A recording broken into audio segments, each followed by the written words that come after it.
चलिए हम लोग देख लिए अहद कदीम। और अहद कदीम में हम लोगों ने क्या देखा है। वो अहद कदीम में हम लोग देखे हैं कि क्या एक तो संस्कृत, और संस्कृत में भी वेदक, और वेदक के बाद अदबी संस्कृत या क्लासिकल संस्कृत, है ना। क्लासिकल संस्कृत। और इस क्लासिकल संस्कृत का जो सबसे आखिरी दौर पे है, वो आपको आखिरी दौर की शुरुआत है, प्राकृत है। और प्राकृत का पहला पहली प्राकृत जो है वो आपके पाली है। यहां तक हम लोग देख लिए थे। अब इसके बाद चलते हैं अहद वुस्ता।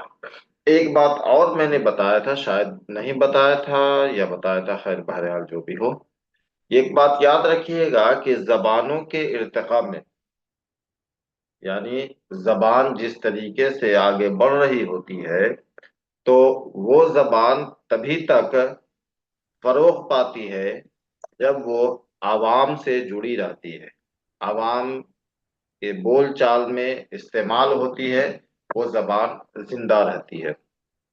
जैसे ही उसे उसूलों का पाबंद कर दिया जाता है, जैसे उसमें पाबंदी लगाई जाती है, नियम कानून बनाए जाते हैं, वो जबान आपकी आम आम जबान से बिल्कुल हट जाती है।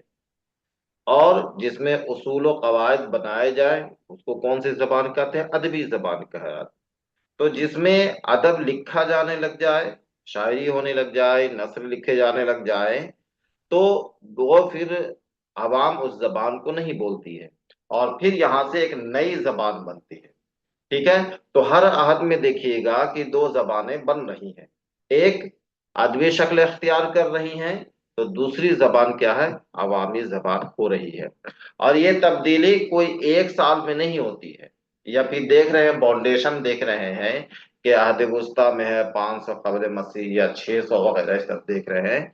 ये देख लिया कि यहाँ तक आते आते अच्छी खासी शक्लें बदल चुकी जाती है, लेकिन दरअसल इसमें तब्दीली का एक बड़ा जमाना होता है, कई साल लग जाते हैं, तब जाके उसमें तब्दीली आती है।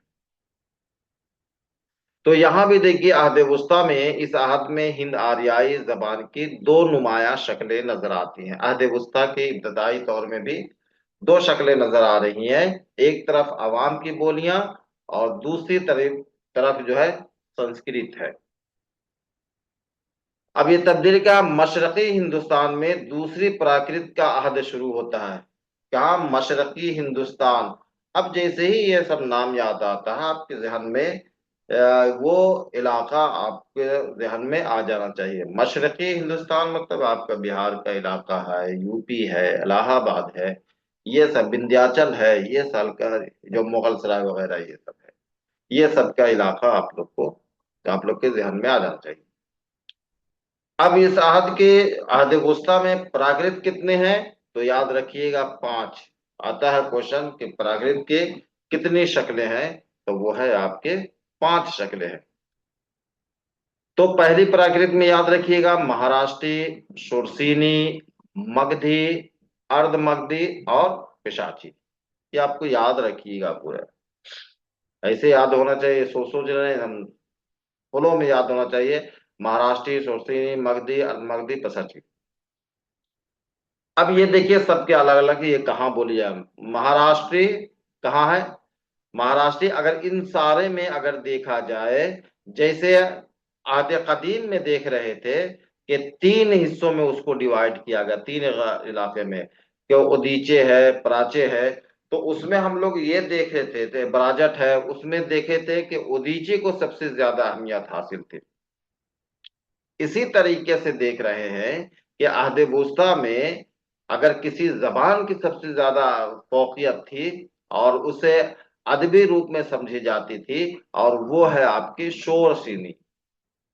ठीक है। शोर सीनी अहमियत हासिल कर लेती है प्राकृत में भी और अपभ्रंश में, याद रखिएगा इन चीजों पे।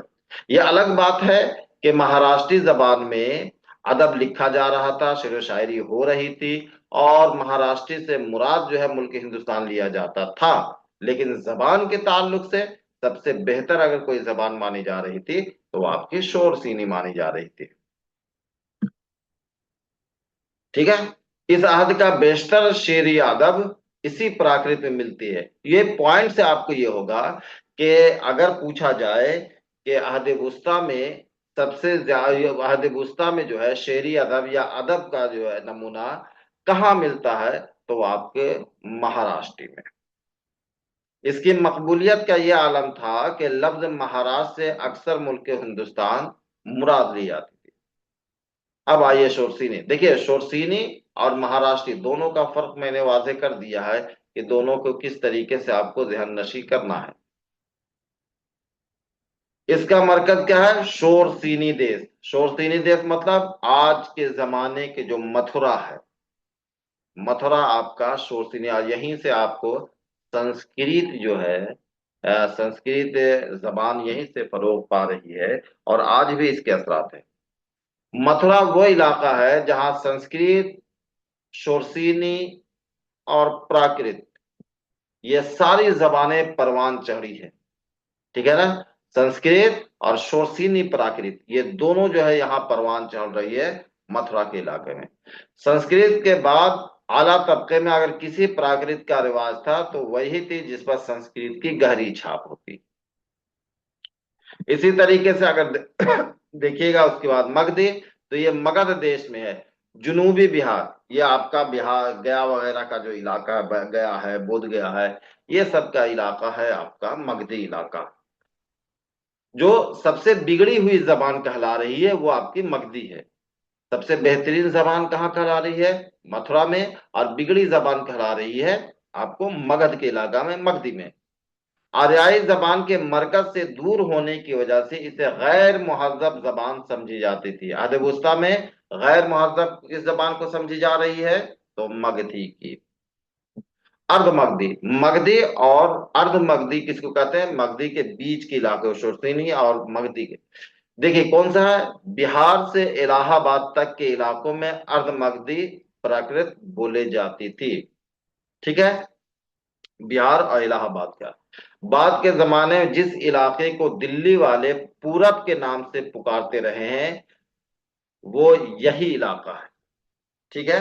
दिल्ली जो दबिस्तान है, दिल्ली का जब देखिएगा कि वली कह रहे हैं, मीर तखमीर का जमाना, ये सब जो है वो सारे लोग इस इलाके को पूरब के लोग कहा करते थे। यानी आपको इलाहाबाद का या लखनऊ वगैरह का, लखनऊ का इलाका ये सब है, इसको पूरब को कहते थे।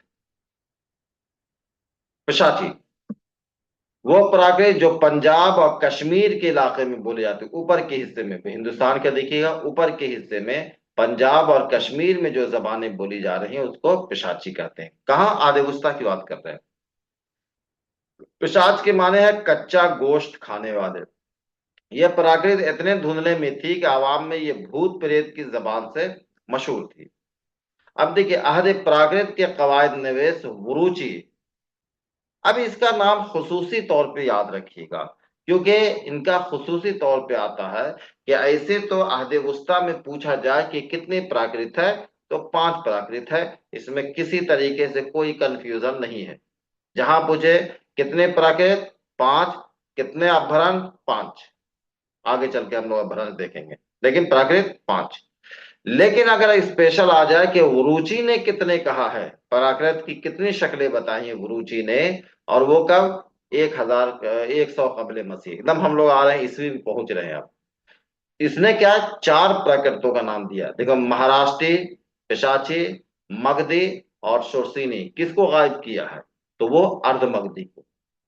यानी दोनों तरफ से सवाल यहां बनेगा। एक तो ये कहेगा कि गुरुजी ने प्राकृत की कितनी शक्लें बताई हैं, तो 4।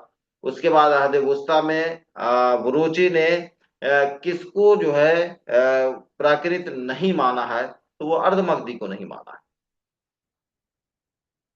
तो ये था आपको अहद वुस्ता।